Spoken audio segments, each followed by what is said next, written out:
Bonjour à tous. Dans cette vidéo, je vous propose une série d'exercices sur les parties limites, continuité et dérivabilité. On va commencer par corriger le premier exercice. Vous allez trouver le lien pour télécharger cette série dans la description. Donc, nous allons commencer par le premier exercice. On va considérer la fonction polynomiale de second degré définie sur R par f de x égale moins x au carré plus 6x moins 5. Et dans la première question, nous allons montrer que f de x s'écrit sous cette forme pour tout réel x. Ici, première question, soit f de x qui est égal à moins x au carré plus 6x moins 5, et cette fonction elle est définie sur toute R parce que c'est une fonction polynomiale, et on veut montrer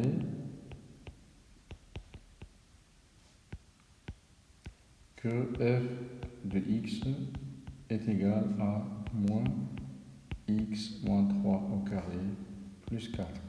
Alors, pour répondre à cette question, c'est simple, il suffit par exemple de partir de cette expression, on peut la développer et vérifier si je retrouve l'expression initiale de la fonction f. Donc on a moins x moins 3 au carré plus 4. Je peux développer, c'est un produit remarquable, donc c'est moins x au carré moins 2 fois 3 fois x plus 3 au carré, c'est-à-dire plus 9, et plus 4. C'est-à-dire, ici, c'est moins x au carré, 2 fois 3, ça fait 6, donc ça veut dire plus 6x, et là j'ai moins 9, et j'ai plus 4, c'est-à-dire c'est moins x au carré, plus 6x moins 5, et ceci n'est autre que l'expression de f de x. Deuxième question de l'exercice. Montrons que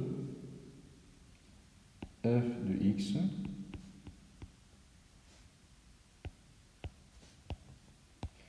est inférieur ou égal à 4 pour tout x dans R.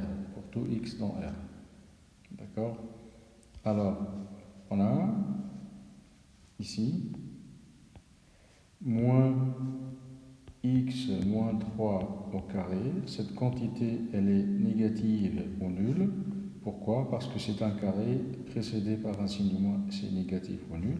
Et puisque cette quantité est négative ou nulle, donc si on ajoute à 4 une quantité qui est négative ou nulle, donc là, bien sûr, le résultat sera inférieur ou égal à 4. Or, nous venons de montrer que cette quantité n'est autre que la fonction f de x, et donc nous avons montré que pour tout x dans R, on a f de x inférieur ou égal à 4.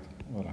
On a, donc d'abord je vais dire, on a f de x qui est égal à moins x au carré plus 6x moins 5. Donc ça, c'est la forme initiale qui est donnée par l'exercice, mais je vais plutôt utiliser la forme qu'on a obtenue dans la question dans la première question de l'exercice. Donc là, c'est moins x moins 3 au carré plus 4. Maintenant, cette quantité, si je la dérive, donc je vais avoir la dérivée de la fonction, donc d'après cette forme, donc ça sera moins 2 fois x moins 3 fois la dérivée de x moins 3, ça c'est juste pour vous rappeler la formule, plus la dérivée d'une constante qui est égale à 0. Donc là, ça va donner moins 2 fois x moins 3. Donc ça c'est, et parce que la dérivée de ce terme, ça va donner 1, la dérivée de x moins 3. Maintenant, puisque la dérivée c'est moins 2 fois x moins 3, bien sûr, on veut savoir le signe de cette dérivée. Donc là, le signe, il est facile à trouver parce que c'est un polynôme de degré 1. Donc, on voit facilement que x-3 s'annule pour x égale à 3. Donc là, vous avez le tableau de signes. Donc là, vous avez f' de x. Donc ça s'annule pour 3. Et là, vous avez, quand vous développez, vous avez un signe négatif devant le x. Donc là, vous avez un moins. Et là, vous avez un plus. Donc, si elle est négative ici, ça veut dire que la fonction f, elle est strictement décroissante sur l'intervalle 3 plus l'infini. Et la fonction f, elle est strictement croissante sur l'intervalle moins l'infini 3.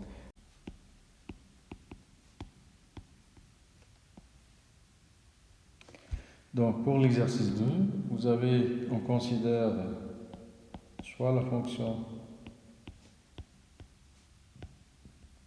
donc soit la fonction définie sur l'intervalle 0, 2π par f de x qui est égal à x moins sinus de x moins 1. Donc, la question petit a montrant que f définit une bijection de l'intervalle 0 de pi sur l'intervalle moins 1 de pi moins 1. Donc, pour répondre à cette question, on doit étudier la fonction f. Donc, la fonction f, elle est définie, continue et dérivable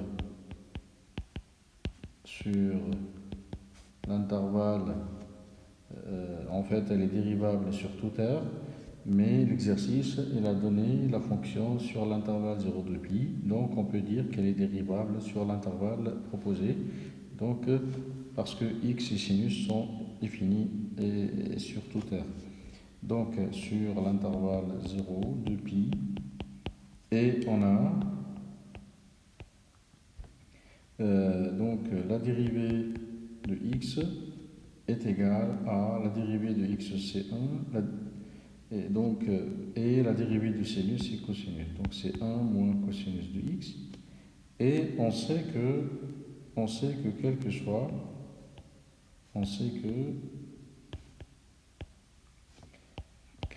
le réel x, on sait que le cosinus de x est toujours inférieur ou égal à 1.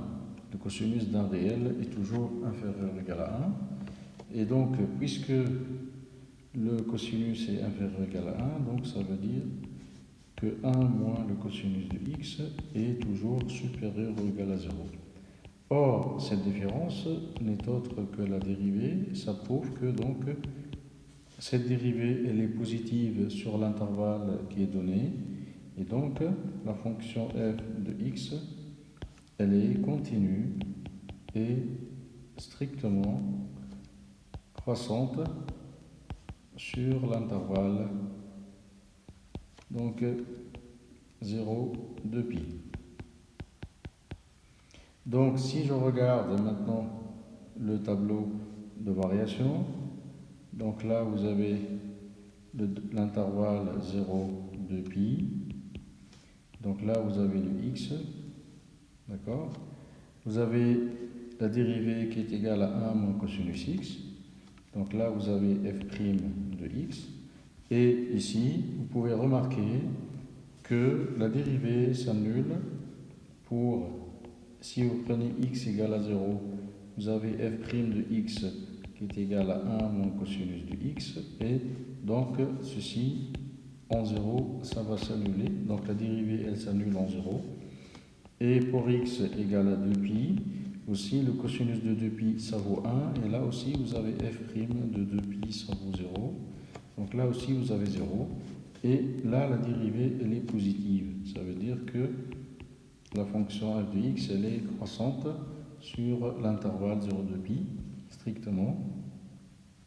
Maintenant, si je calcule l'image de l'intervalle par la fonction f, donc on a f de x c'est x moins sinus de x moins 1.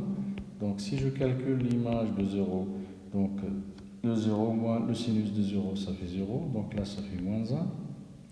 Et si je calcule l'image de l'extrémité de pi, donc on va avoir 2pi.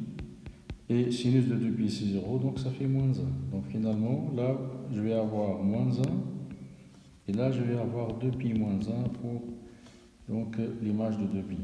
Et donc ce tableau me permet de dire que ainsi la fonction f de x, elle est continue et strictement croissante sur l'intervalle donc 0, 2pi, et d'après le théorème qu'on connaît, donc elle réalise une bijection donc de l'intervalle 0, 2pi vers l'image de l'intervalle, et l'image de l'intervalle elle est donnée par le tableau, donc ce sera l'intervalle moins 1, 2pi moins 1 vers l'intervalle moins 1, 2pi moins 1. Voilà. Donc, petit b maintenant montrant qu'il existe un réel A dans l'intervalle 0, 2pi ouvert tel que l'image de A par la fonction f est égale à 0. Alors, pour répondre à cette question, on peut regarder le tableau de variation de la fonction. Qu'est-ce qu'on peut conclure? Déjà, ici, vous avez moins 1, c'est l'image de l'extrémité de l'intervalle, donc elle est négative. Et là, 2pi moins 1, c'est une quantité qui est positive. Et notre fonction f, elle est continue sur l'intervalle. Et donc, d'après le théorème des valeurs intermédiaires, alors la fonction f va prendre toutes les valeurs qui sont comprises entre les extrémités de l'intervalle. Et donc ici, on va dire, puisque la fonction f est continue sur l'intervalle fermé, intervalle donc 0, 2pi, alors f, la fonction f va prendre, donc prend toutes les valeurs comprises entre f de 0 et f de 2pi. Donc toutes les valeurs sont atteintes, toutes les images sont atteintes, et puisque vous avez l'image de 0, elle est négative, et l'image de 2pi, elle est positive, donc d'après le théorème des valeurs intermédiaires,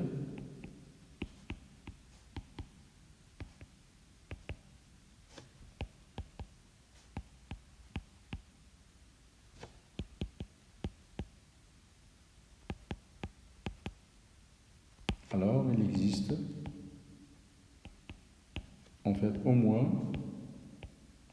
donc pourquoi je dis ça? Parce que le théorème des valeurs intermédiaires, il garantit l'existence. Par contre, l'unicité, elle est garantie par la monotonie de la fonction. D'accord? Donc il existe au moins un réel, donc A dans l'intervalle 0, 2pi. Ici, on a exclu les extrémités. Pourquoi on a exclu les extrémités? Parce que on a dit que l'image de 0 est strictement négative. l'image de 2π elle est strictement positive et nous, ce que nous cherchons, c'est un réel dont l'image est nulle. Donc, ça ne peut pas être égal à l'une des extrémités. Voilà. Donc, il existe au moins un réel A dans l'intervalle 0,2π tel que l'image de A est égale à 0. Voilà. Je répète encore une fois que l'idée qu'il faut retenir ici, c'est que le théorème des valeurs intermédiaires, il garantit l'existence d'un tel réel, des valeurs intermédiaires. Donc, garantit l'existence, d'accord? Et par contre, l'unicité d'un tel réel, donc elle est garantie, d'accord? Elle est garantie par la monotonie de la fonction, par la monotonie, donc stricte de la fonction. Qu'est-ce que ça veut dire? Ça veut dire que si la fonction est strictement monotone, ça veut dire qu'un tel réel, s'il existe, il est unique. En fait, c'est le cas ici, d'accord? Sauf que l'exercice, il a demandé l'existence, donc l'existence, on peut la justifier uniquement par le théorème des valeurs intermédiaires. La question suit ici, montrant que pi sur 2 est strictement plus petit que A, strictement plus petit que 2. Alors là c'est simple, je pense, il suffit de calculer l'image de pi sur 2. Donc l'image de pi sur 2, donc ça sera pi sur 2 moins sinus de pi sur 2 et moins 1. D'accord? Et sinus de pi sur 2 c'est 1, donc là ça va faire pi sur 2 moins 2. Et si je calcule l'image de 2, donc l'image de 2, ça fait 2 moins sinus de 2 et moins 1. Et 2 moins sinus de 2 moins 1, ça fait 1 moins sinus de 2. Maintenant, pour l'image de pi sur 2, donc cette image, elle est strictement négative. Et pour l'image de 2, ici, vous avez 1 moins sinus de 2 est strictement positif. Pourquoi? Parce que sinus de 2 est différent de 1 et on sait que le sinus est toujours inférieur ou égal à 1. Et donc, vous avez l'image de pi sur 2 négative, l'image de 2 est positive. Et puisque, comme l'image de A est égale à 0, alors ici, A, il est dans l'intervalle ouvert, donc pi sur 2 et 2, ça veut dire que pi sur 2 est inférieur à A et inférieur à 2. Donc, on a montré l'encadrement demandé. Deuxième question de l'exercice. Donc, soit la fonction h de x qui est égale à x au carré sur 2 plus cosinus de x moins 1. Et cette fonction, elle est définie sur l'intervalle 0,2π. D'accord. Donc, petit a, montrant que h de x réalise une bijection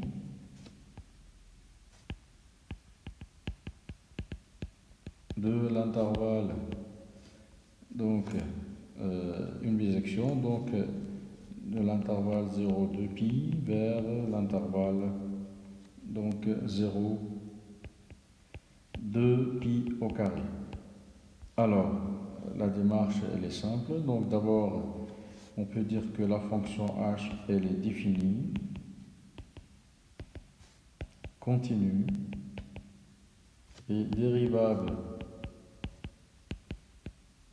sur, en fait, elle est dérivable en fait sur R tout entier, parce que la fonction h, elle est formée par un terme polynomial, c'est le x au carré sur 2, et on sait que c'est défini sur R. Ensuite, elle est formée par un terme trigonométrique, c'est aussi défini sur R, et là c'est une constante. Mais puisque l'exercice il a proposé la fonction sur l'intervalle 0 de pi, on peut dire la fonction h elle est définie continue sur R. Donc là, en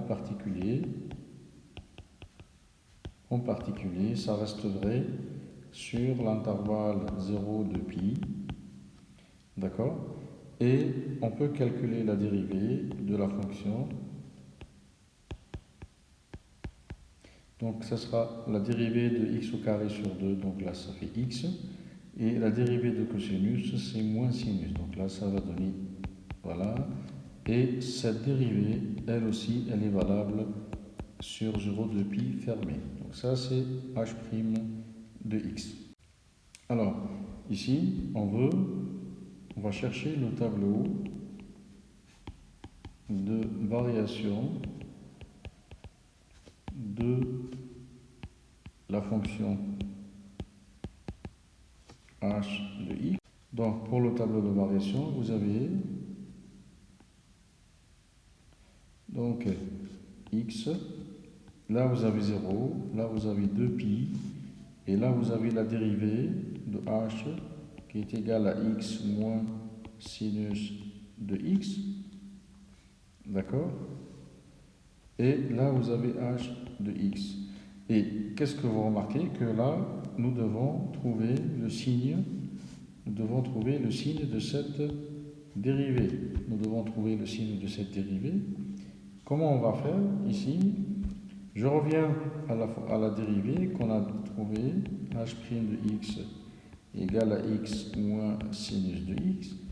Et qu'est-ce que vous remarquez? Vous remarquez que cette dérivée, c'est presque la fonction f qui est donnée dans la première question. Donc regardez, la fonction f dans la première question, c'est x moins sinus de x moins 1. Donc là, certainement, il devrait y avoir une relation entre ces deux questions. Donc, comment je vais écrire cette dérivée? Je vais l'écrire de cette manière.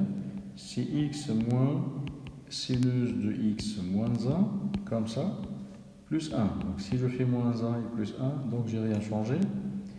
Et donc, pourquoi je fais ça? Eh bien, cette quantité, maintenant, n'est autre que la fonction f de x de la première question. Donc, ceci n'est autre que la fonction f de x de la première question. Et pourquoi je fais ça? Je vous rappelle maintenant le tableau de signes qu'on a fait dans la première question, celui de la fonction f. Donc, regardez qu'est-ce qu'on a trouvé dans le tableau. On a trouvé que sur l'intervalle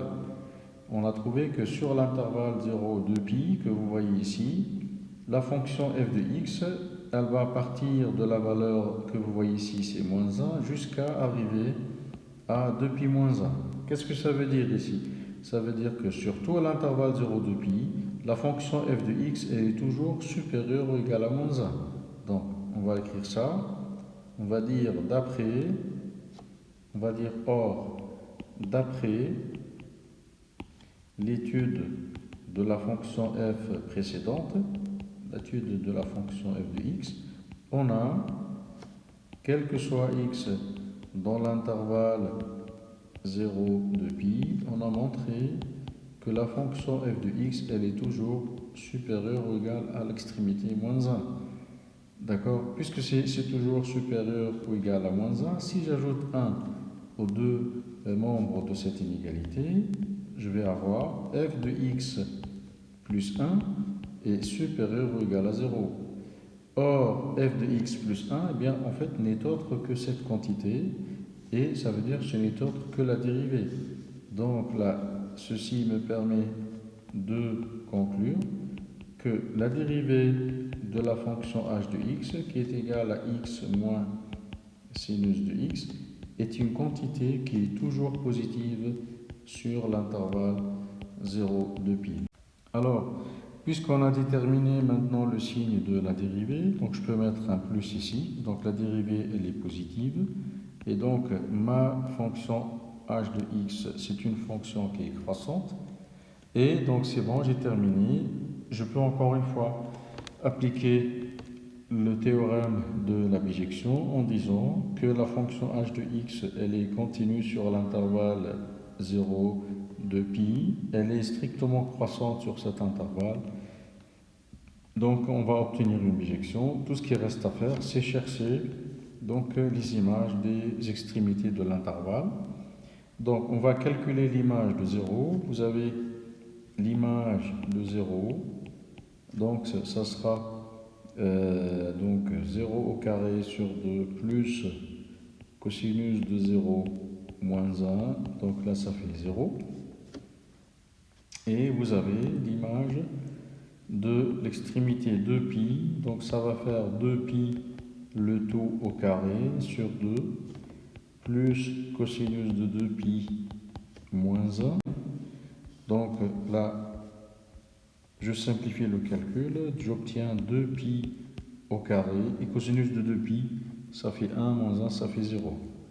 Donc ça veut dire que je reviens à mon tableau, là je vais avoir un 0 et là je vais avoir un 2pi au carré.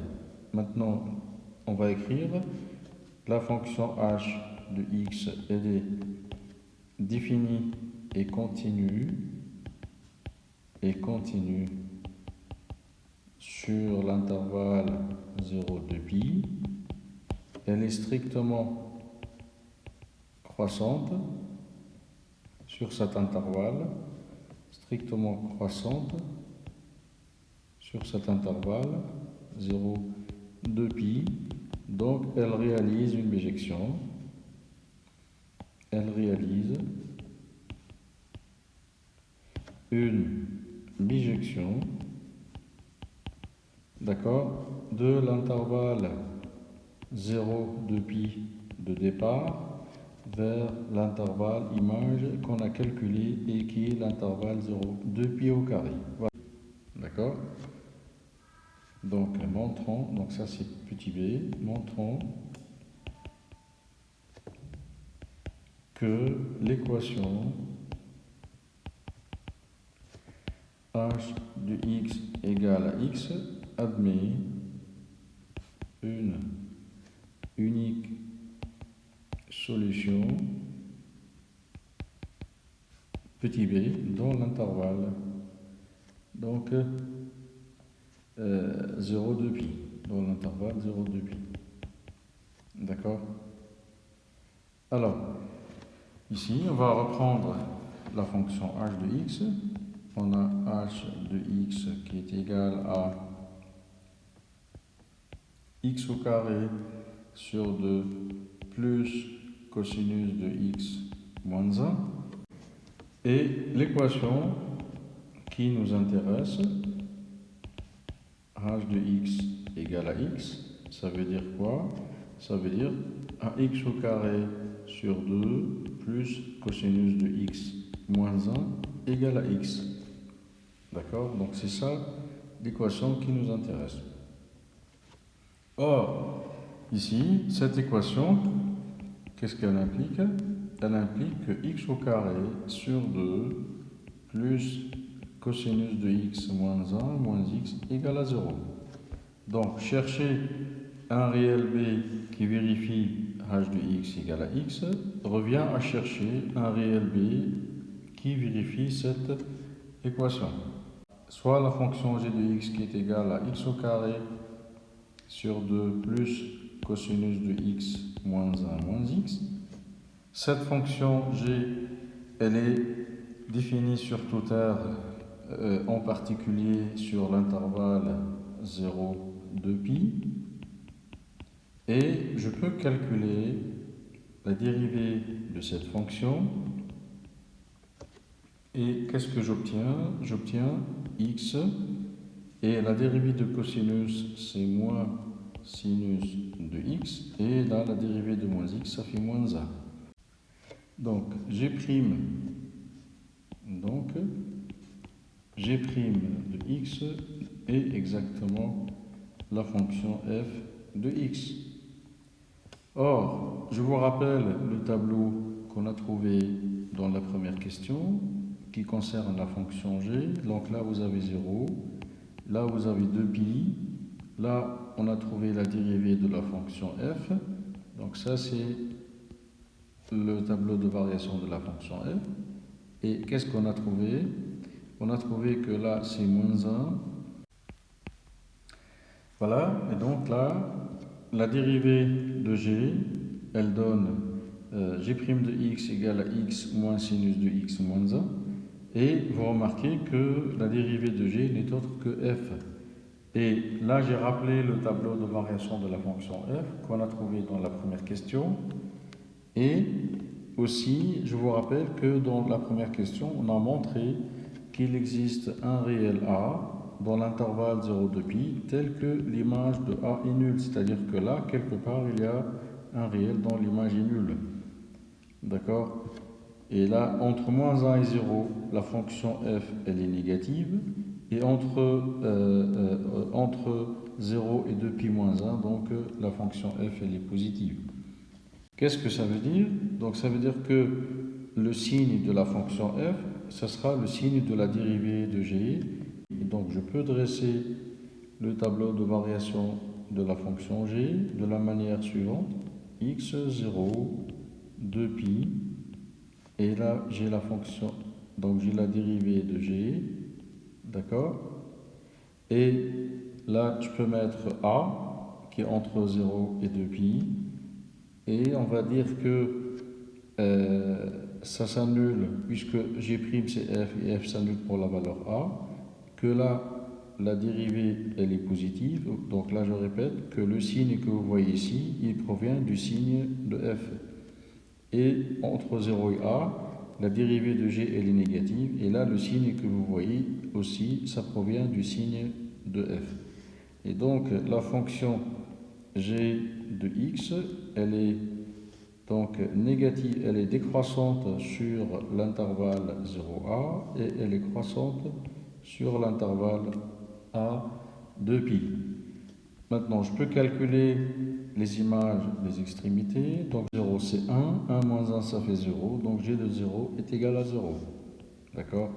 Je calcule l'image de avoir 2pi, le tout au carré sur 2 moins 2pi.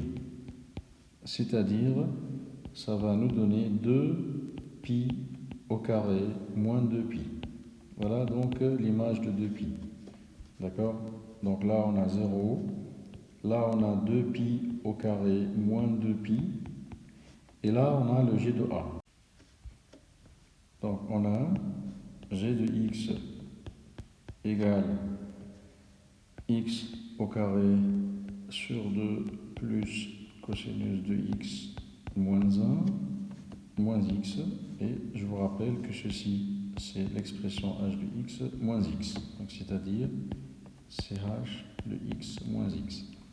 Maintenant, comment on va lire ce tableau de variation de la fonction g? Donc ici, vous avez g de a, elle est négative, et vous avez le 2pi au carré moins 2, c'est positif, et la fonction g, elle est continue et strictement croissante sur l'intervalle que vous voyez ici, de a de pi. Et donc, ça veut dire qu'entre une valeur négative, entre une valeur positive, c'est-à-dire que là, certainement, on doit passer par la valeur 0. Et puisqu'on doit passer par la valeur 0, ça veut dire que le réel b, il est quelque part entre a et 2pi. D'accord? Donc, qu'est-ce qu'on va dire? On va dire la fonction g de x, elle est continue et strictement croissante sur l'intervalle donc a, sur l'intervalle a de pi, et donc elle réalise une bijection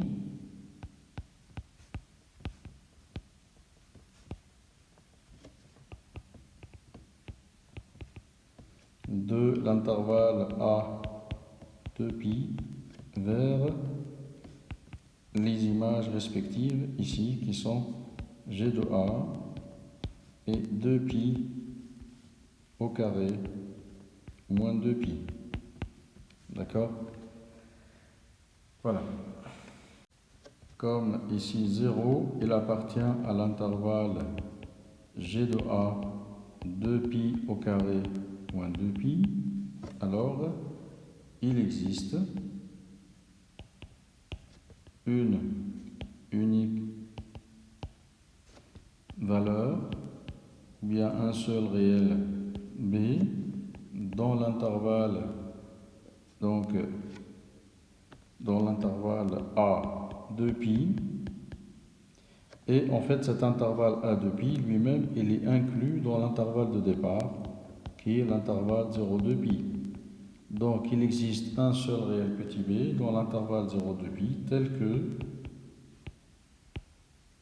l'image telle que g de b est égale à 0. Or, qu'est-ce que ça veut dire g de b égale à 0? Ça veut dire h de b, ça veut dire que h de b moins b égale à 0. Ainsi, l'équation h de x égale à x admet une unique solution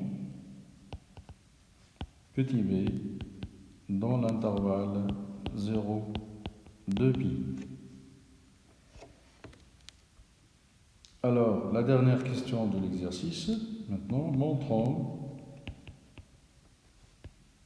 que cette valeur unique petit b, elle est en fait comprise entre 2 et 2pi. On va faire, on va calculer g de 2, d'accord? Le g de 2, ça sera donc 2 au carré sur 2 plus cosinus de 2 moins 1 moins 2 .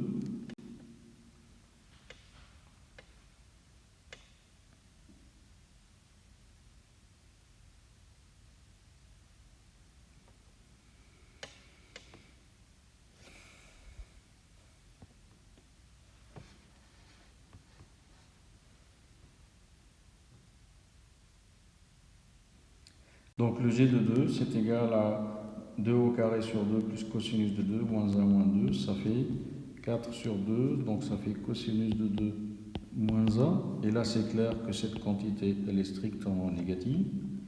De l'autre côté, si je calcule le g de 2pi, c'est 2pi le tout au carré sur 2 plus cosinus de 2pi moins 1 et moins 2pi. Donc ce qui donne ici, c'est 2pi au carré, cosinus de 2pi ça fait 1, moins 2pi, et c'est clair que 2pi carré est plus grand que 2pi, donc là c'est strictement positif. Donc ça veut dire que vous avez une fonction g qui est continue et strictement monotone, donc sur l'intervalle 2 et 2pi, avec l'image de 2 est strictement négative et l'image de 2pi strictement positive. Donc, d'après le théorème des valeurs intermédiaires,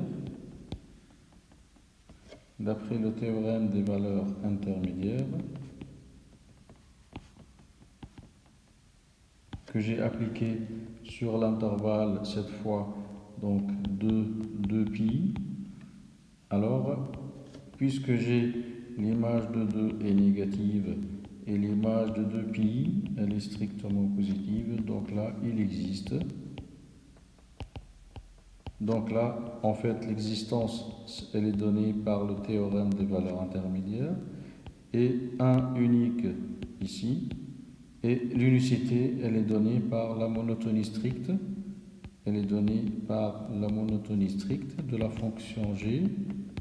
Il existe un unique réel petit v qui est dans l'intervalle Donc B, il est compris entre 2 et 2π, tel que G de B est égal à 0. Et encore une fois, le G de B, ça veut dire CH de B moins B égale à 0. Ça veut dire que H de B égale à B. Et l'unique solution de cette équation, elle est dans l'intervalle de pi. Voilà, donc on a terminé la correction de l'exercice 2 que vous voyez ici. Donc on va terminer la correction de ces exercices dans une prochaine vidéo. Si cette correction vous a aidé, n'oubliez pas de vous abonner à la chaîne. Et si vous avez des questions ou des exercices que vous aimeriez que je corrige dans une prochaine vidéo, vous pouvez me les envoyer. Vous allez trouver le lien dans la description de cette vidéo. Et je vous rappelle que cette série, vous pouvez aussi la retrouver dans le lien donc dans la description de la vidéo.